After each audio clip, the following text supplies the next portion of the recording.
I don't really have any opening statement other than this, is I thought we had an absolutely great year. It was a tremendous story that was developing, and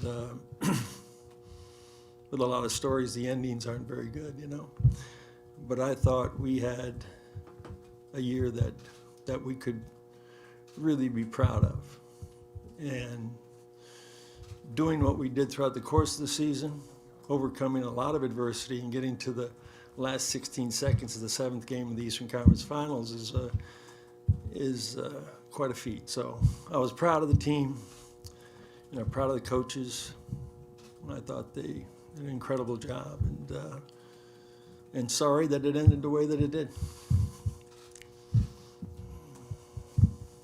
You guys have had obviously a lot of great teams during your time here, so you've been faced with this decision many times. Just when you're trying to decide of whether to run it back or if a team needs changes to kind of invigorate the roster, what type of factors go into that type of decision? I run it back with my wife every week, so and we always come to good terms, and even if we ran it back, we would have a very good team. But you have to be, I think, very proactive in looking at how you're going, to improve.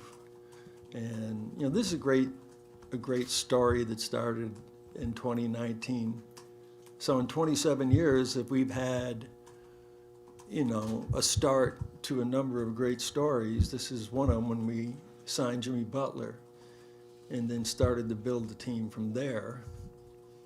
Drafting Justice Winslow and Josh Richardson, and then getting Bam, and then Ian Tyler and KZ and Precious, and Duncan and some of the other young guys that we talk about all the time, is that you're caught in betwixt and in between right now with these young players that are rising.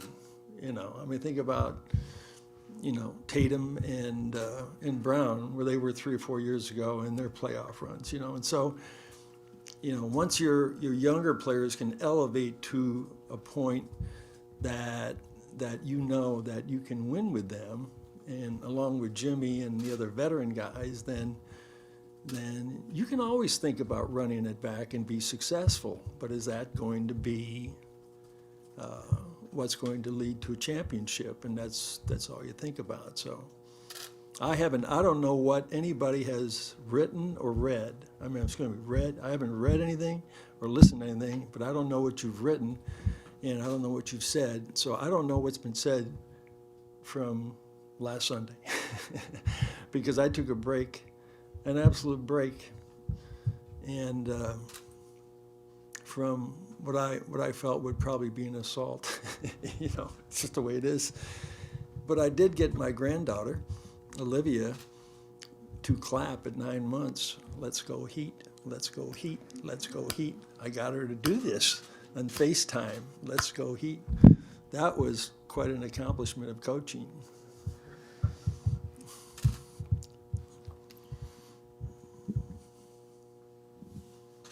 Pat, I guess in simpler terms, do you think this current core can win a championship as is, or does it need another star, second-level scorer, whatever it may be, to get over that hump? I think we all realize that you can always use more, especially when you've gone through a season and then you've gotten the result. Then you begin to really analyze the result and why it wasn't as good as maybe you thought it. Should be. And so we're always going to try to improve the team, and I think that's what it's about. It's about continually growing and taking your hits, dealing with them, going home, and taking your wins and enjoying those and going home. But it's 106 games that we played, and we did a lot of great things. So I don't want to take away from anything that this team has done in these individuals. As to your question, do we need another? If there's one out there, throw them to me. But you can always use more, but it's got to be a good fit, but not at the cost of of doing something that could be sort of prohibitive. So we will look, we will explore.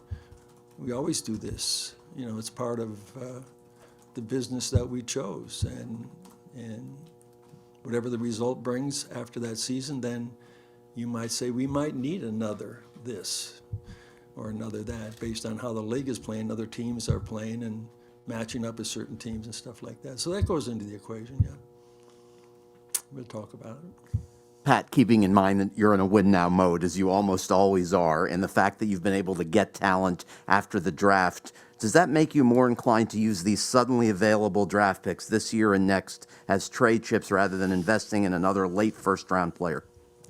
Well, where we're drafting is late at 27, so there's a lot of good players that have been drafted, down there, and but it's sort of a crapshoot, when you're looking for talent, and it isn't ready-made at the top of the lottery, and sometimes at the top of the lottery, it's not.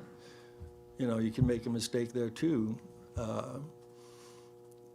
As far as our draft choices, they're valuable to us. We finally got them back in order a little bit, and so we're going to use them. But unless something presents itself, that causes you to say, hey, I think I'll do this, that would transcend drafting somebody, then I would always consider that.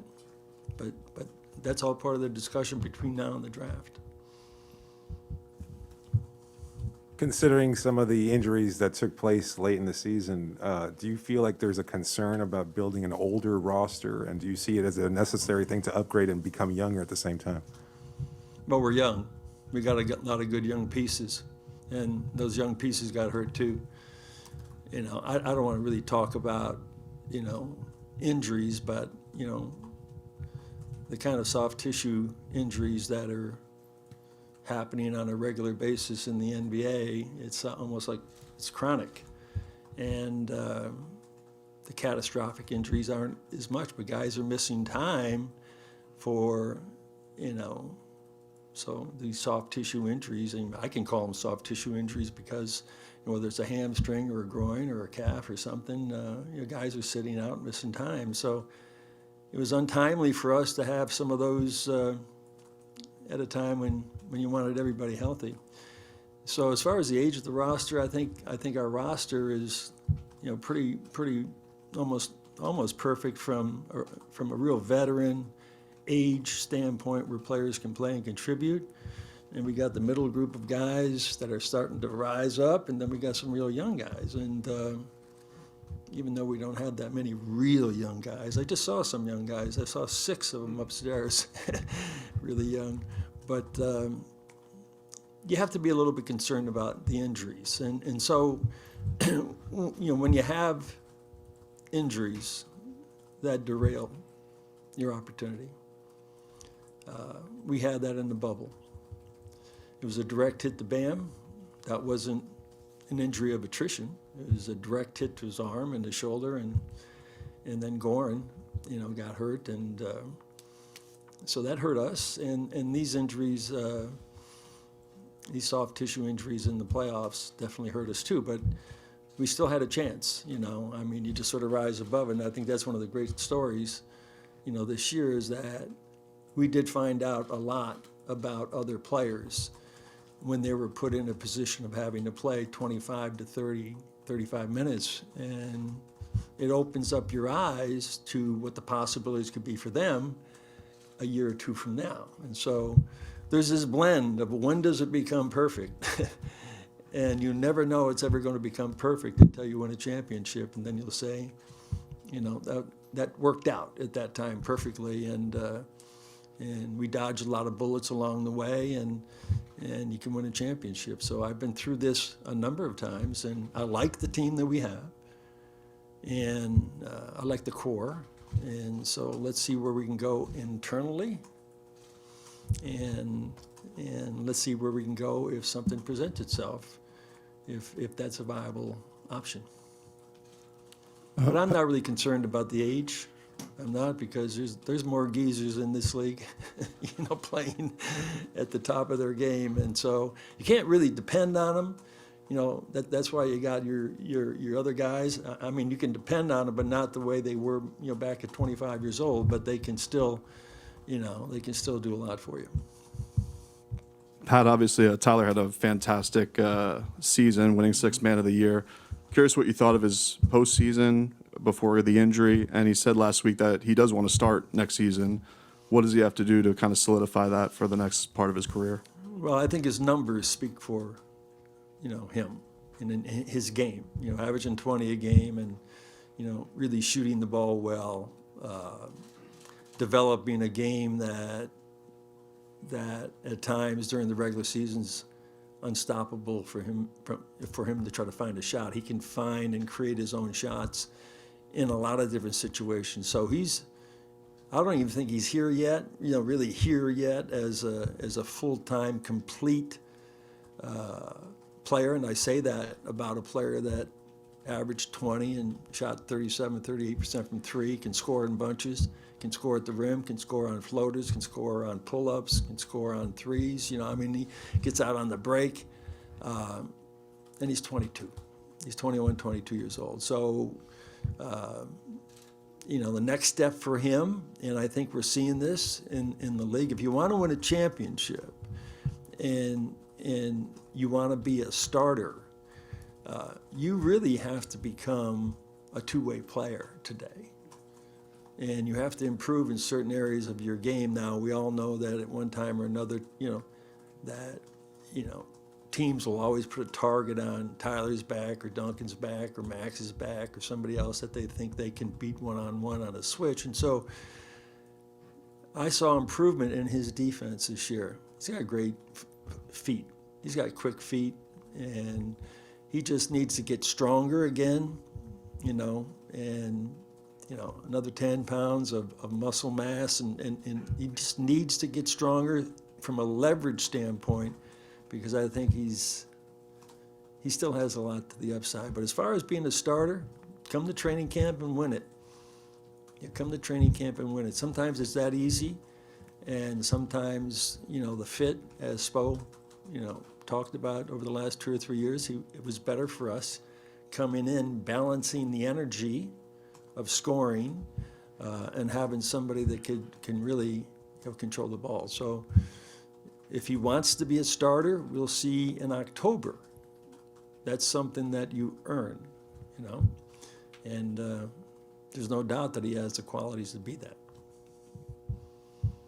Pat, wanted to ask you about Vic and Duncan. With Vic, did he show you enough in the couple months to make you think we would like to continue on with him, or do you need to give that more thought? And with Duncan, how do you get him back to what he was a couple years ago? You, the whole organization, coaching staff, and Duncan. Well, Duncan, it's the first playoff game this year. He got 27 points. He hit 8 threes, and he's a specialist, and you can't win in this league without having them.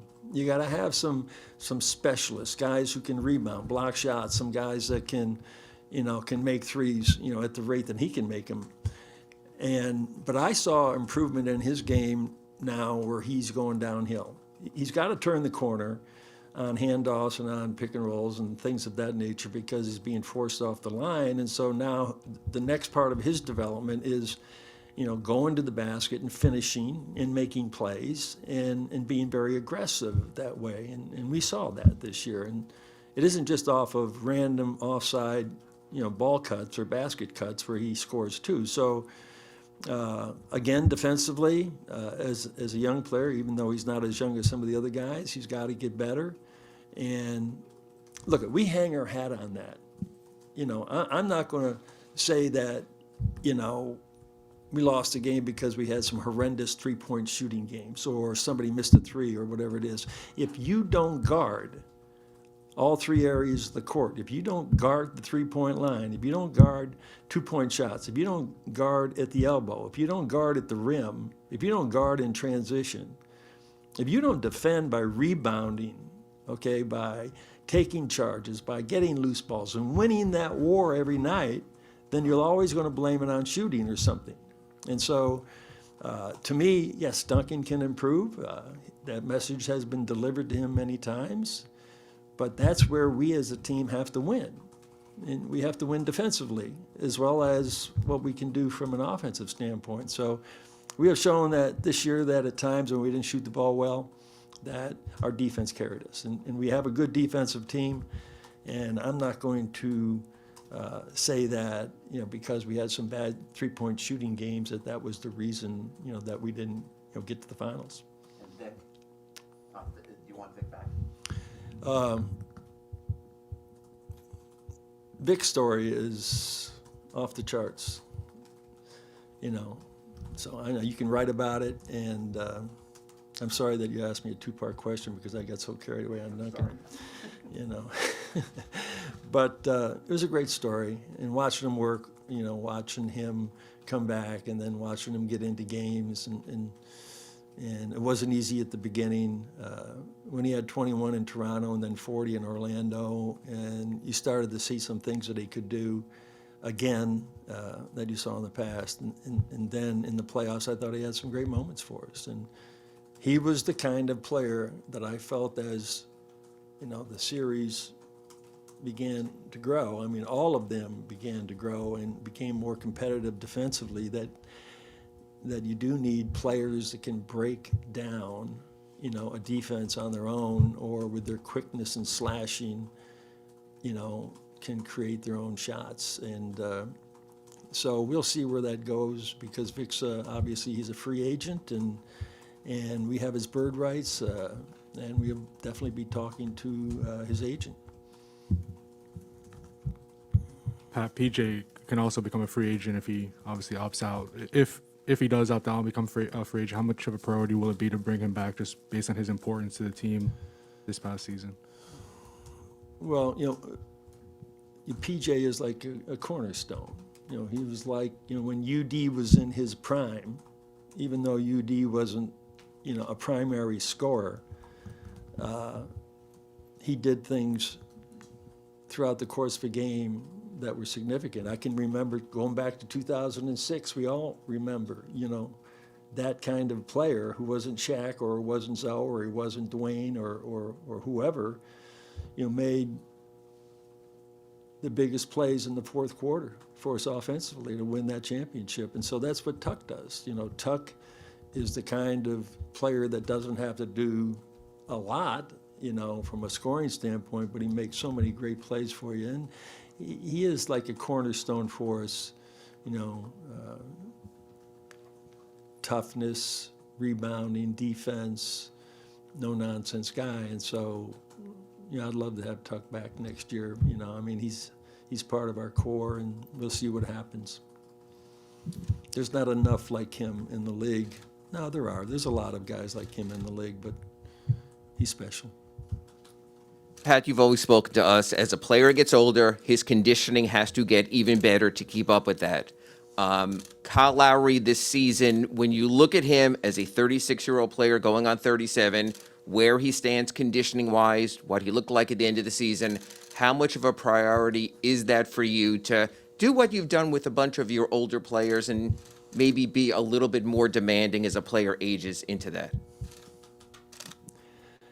Kyle had a challenging year for a lot of reasons, and I don't have to get into them. They're personal. They're other things, but he had a challenging year with the move and everything. Earlier in the season, with he had some injuries, missed some time, and then there were some personal issues. But look, the bottom line with me and for me, as far as hoping that you can get the most out of a player, I don't have to go back and talk about it, is that you got to be in world-class shape. You just have to be. And that is something, as you get older, there's a point of diminishing returns as you get a little bit older, that when you're younger, you can do things in spite of that. But I'm not saying that when he was younger, he wasn't in the kind of condition that he was in this year, but he definitely is going to have to address that, and it will be addressed. And to get to what the perfect,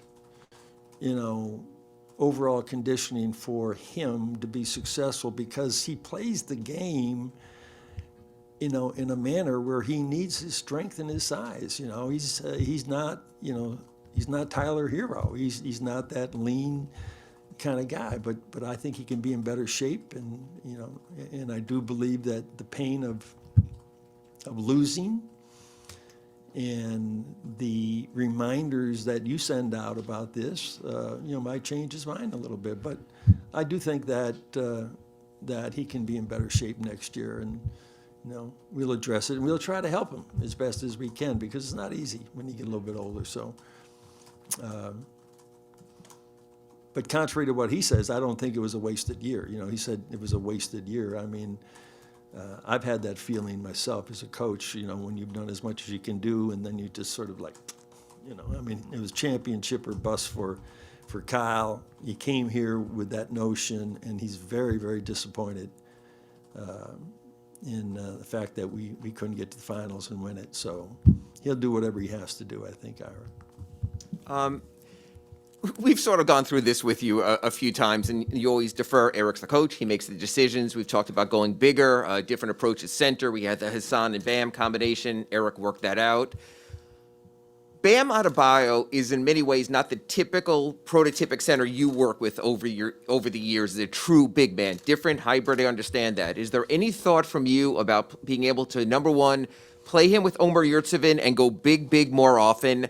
And number two, how different is it for you to watch that kind of center leading one of your teams versus what you had in Kareem and Patrick and Zoe and Shaq and those kind of centers? Sort of your thoughts on today's centers, please.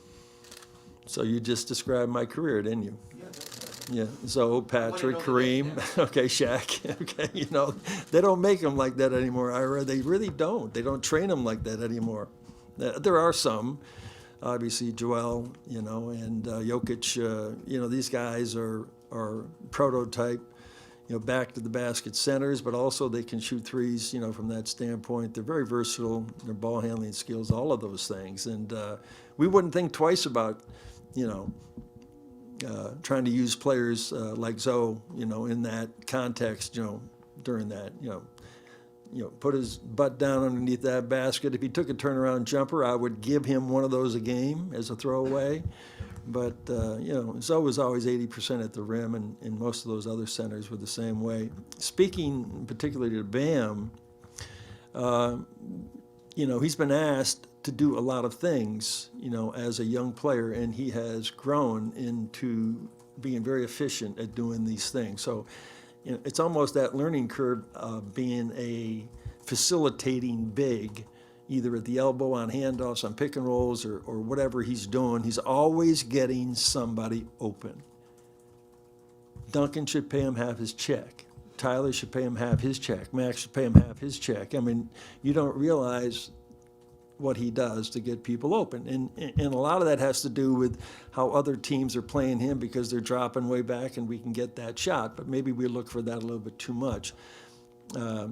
This could be a year, and Spo and I'll sit down and talk about it, about how can Bam be developed in a way to improve his consistent shot ability every night, getting 15 shots every night, and quality shots, you know, that he can get, that he can create, you know, whether it's in the post, whether it's the elbow or whatever.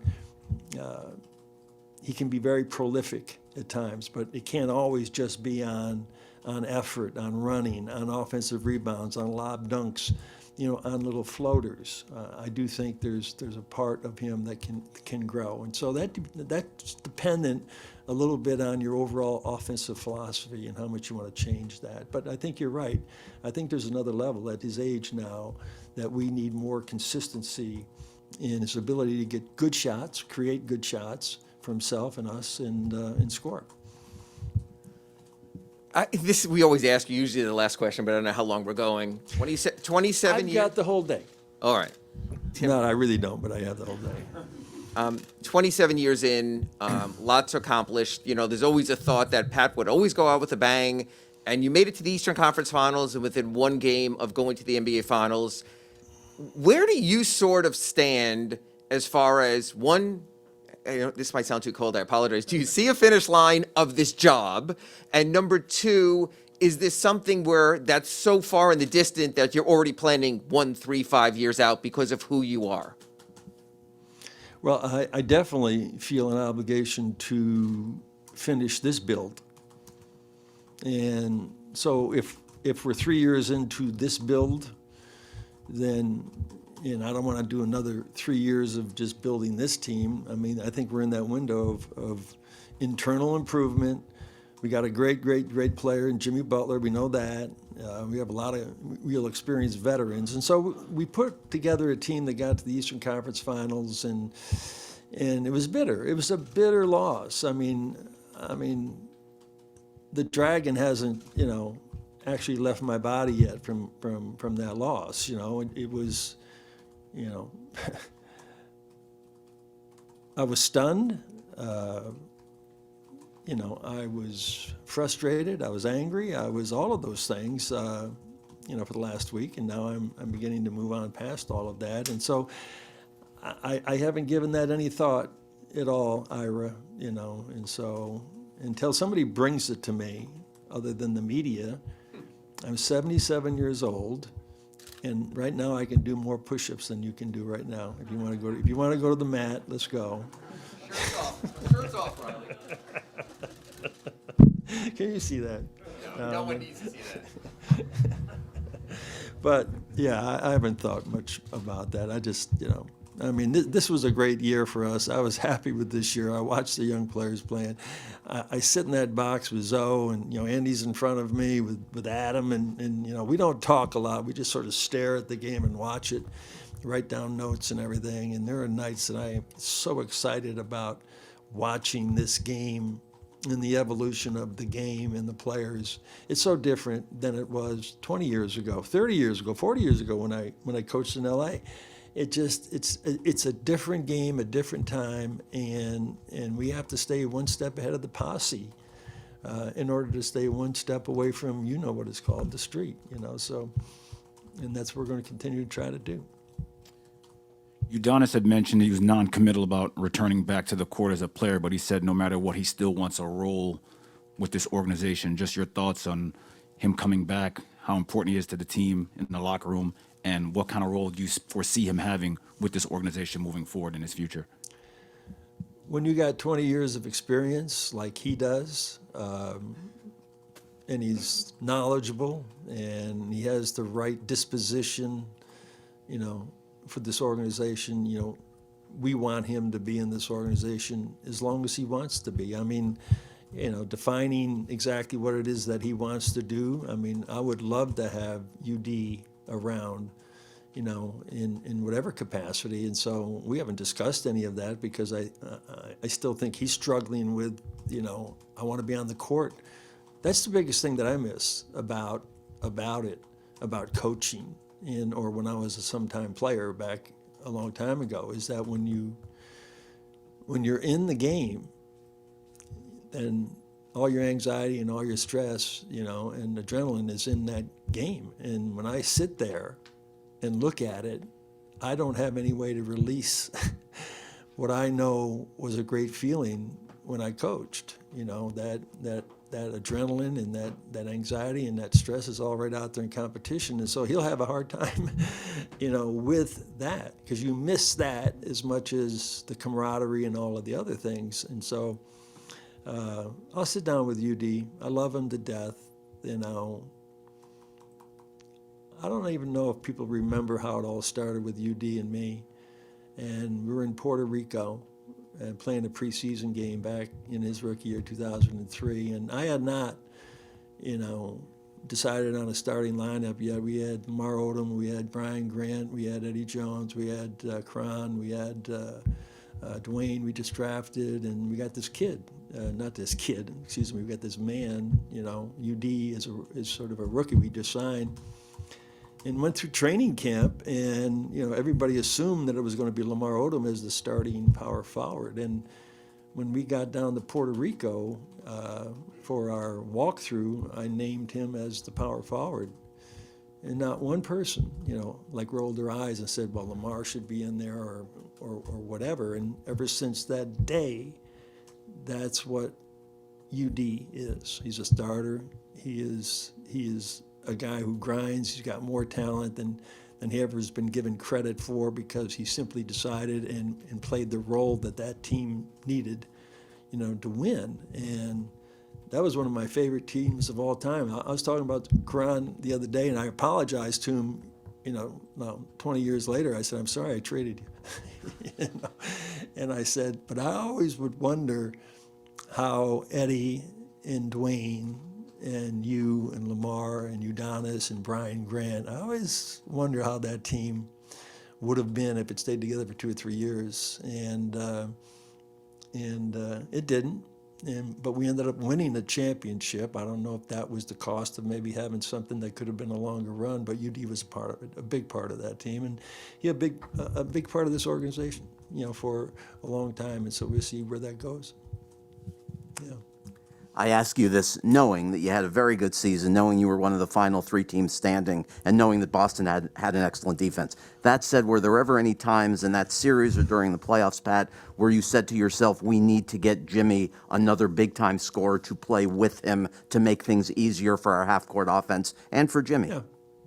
Well, I think that's a valid question, and I think it's almost maybe a consensus around the league, by people who know what they're talking about, who study the league and know what it takes to really be successful, from that standpoint. So, as I said earlier about that, Jimmy, has a very unique game. Not having Tyler, just having Tyler at his best, which could always, they could work off of one another, and they can play together. But, and that's where, going back to Ira's question about Bam, maybe this is where internally now it's time to go in that direction with more responsibility. Now, if there's something from outside that avails itself, that doesn't cost us an arm and a leg, that could fit that bill, then I'd always be interested in looking at that. But I think we have what we need internally, but we'll see, from that standpoint. If you have a perfect, replacement or a perfect player, then why don't you text me? You don't even have my number, do you? My number? No.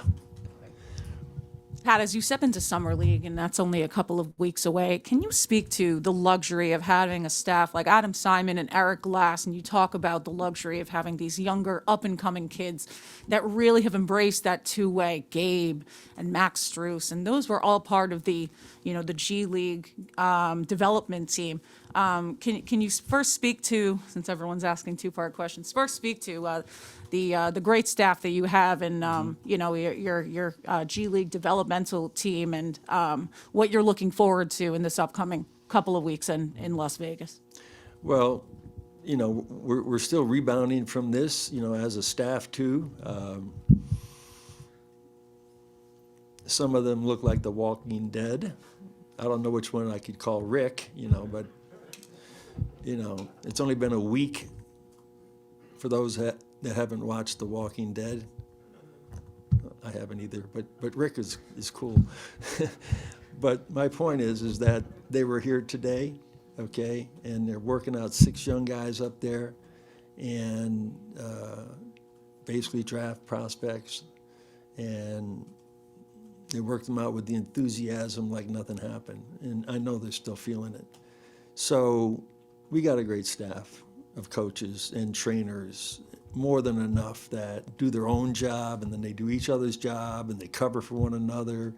When somebody takes a vacation, they make sure somebody else is here to take care of this player or that player. And Spo has really built, I think, over the last 4 or 5 years, a staff that he's really comfortable with, and there were some other additions, downstairs that makes it a little bit more seamless. So our staff's incredible, I think, from a coaching standpoint, training standpoint, and then as far as the Summer League coming, that's they'll get back into it, and we'll be in,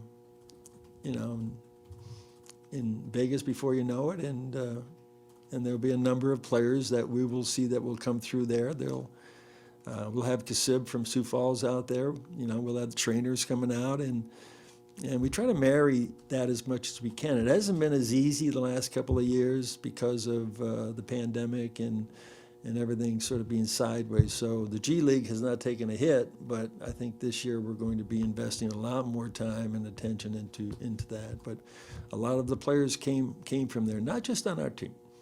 Okay, everybody talks about the guys that were two-way players that came here that have made it or are on their way to making it. And then you go around the league and take a look at all the other teams. There's, 3 or 4 players on every team, either young or players that are in the rotation that came from the G League, weren't drafted. Yeah. Second question. The second question was, just speak to some of the younger core kids and especially Gabe Vincent feeling like he said, I think I've earned my role to be a rotational player in this league. Just speak to the progress of some of these up-and-coming names and, the progress of Max Strus stepping into a role 3 years into the league and just his confidence level and what they've given back to the core squad. Right. It changes with young players who all of a sudden they hit it. They think they hit it. And so the work ethic from, Gabe, Caleb, Max, all of our young guys, that basically have played and sort of helped us. I'm not talking about Bam or Tyler or Duncan. They've been around for a while. They seem like veterans. But they still have to come to training camp. And if he feels that way and his time on the court, whether it's rotational player, spot player, or a starter, has to equate to winning. So it's always about winning. I mean, you can play young players till you're blue in the face, but do you want to play them, at the expense in the medieval late quarters of a playoff game, and they haven't been there before. So I think Gabe's one of those guys. I think he has that in him. He has something about him as a competitor, and does Max, that I think eventually they can get there. And so, Max found out that, I'm not a 40% shooter against the Celtics, or against Philadelphia, because they're not going to give you that look. But he has a very unique game and a very unique shot and I think Spo spoke to this, and we talk a lot about the stress now that defenses are putting on three-point shooters and how they're running you down and staying with you on the line, making you go backdoor and making you work harder. So you have to develop yourself as a complete player. You got to be able to go downhill. Max has to be able to go downhill and finish now. He can't be going downhill and putting up layups and missing, and he's got to be able to go downhill and, make a little pull-up jumper, and he's got to make layups. And so his game, has to change a little bit, and he knows this, and he'll develop this. But I think they have the ability to do this. And watching Tyler in his rookie season, and then watch him now. I mean, when he goes to the basket, he's got these runners and he's got one-handed shots off the board. So you have to create more offensive opportunities than just be a sticker. I know this was 2.5 months ago, but we haven't talked to you since this. But what did you make of the sideline confrontation with Spo, Jimmy, UD, and does Jimmy's, I guess, competitiveness, his intensity remind you of anybody you've coached? Butler? Yeah, me. I think my favorite comment from a player all year was, I don't know, something happened. There was an altercation with Jimmy and some other player on another team. And he just threw up his arms and he said, let's just go brawl. Let's go to the back parking lot and brawl. But, getting back to that one incident, it happened, and it was handled. quickly, and they got beyond it. And that's this league. There's a lot of passion in this league when it comes to winning, and I think a lot of the players today, they have a lot more input, and he's smart as hell. He's got a tremendous basketball IQ about how the game should be played, how you respond to people, how you talk to each other. I think there's a great respect on our team for each other, but we got some real, as Bam calls them, dogs in that locker room, and when things don't go well, they get to snapping at one another, and so. It can't be a regular occurrence, but that happened to happen in public. It's happened to me before, and and I got into an argument one time on the bench with a player that he wanted me to go to the locker room. And I was trying to throw him out. He was, no, you go to the locker room, and then, no, you got to go to the locker room. And I said, no. I said, I get to throw you out of the game to the locker room. He said, no, I'm not going. I said, so what am I going to do? I have to wait till after the game. So I'm not poo-pooing that. I didn't like it.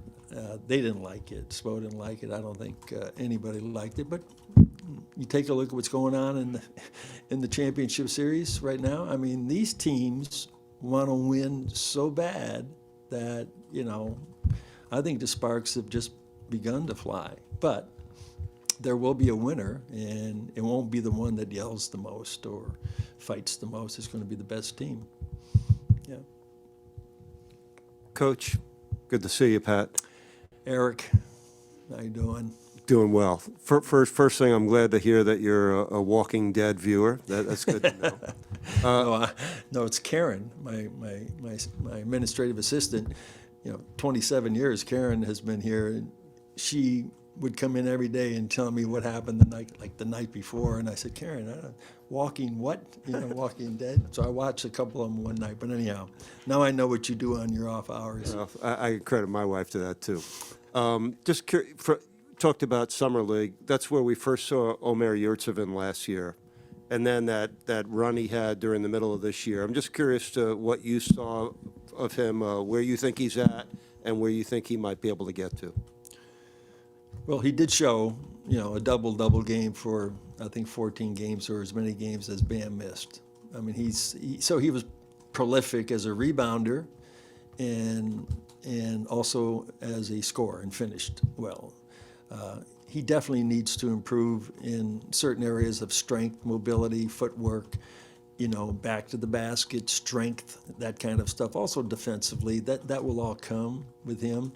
I avoided the question with Ira about whether or not Omer and Bam, can play together. Probably they could. It depends on who the other three guys are around, and so that's a decision that Eric will make based on what kind of a fit is it. It isn't something you just put together, but you hate to experiment during the course of the season. In a way that it's going to cost you wins, So, Dwayne Dedman had a great year, and that was a good combination.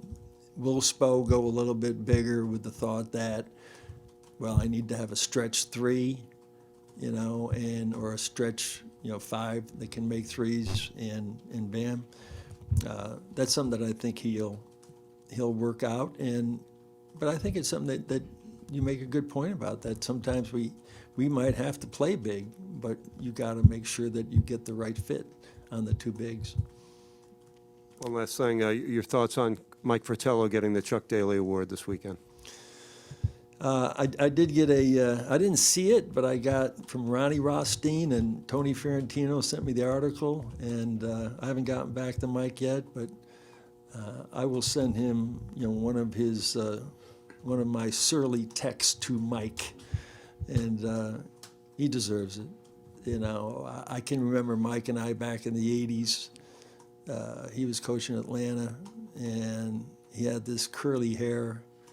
You see him on the sidelines, I asked him one time, I said, Mike, are you actually doing it? Or is it just natural, and then he saw me 2 weeks later, and I had curls in the back of my hair, and we go back a long way with stories like that. But he was one of the great coaches, defensive coaches, and clinicians and teachers, and You know, I can remember sitting with him and Ronnie, you know, in LA one time, just at a dinner, just talking basketball and hoops.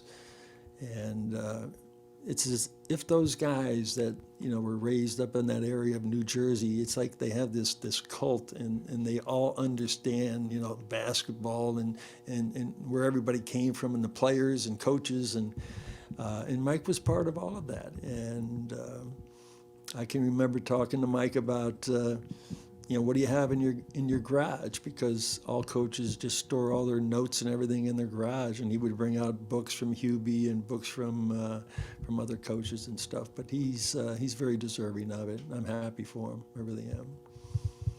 All right, thank you. Hey, everybody. Thank you.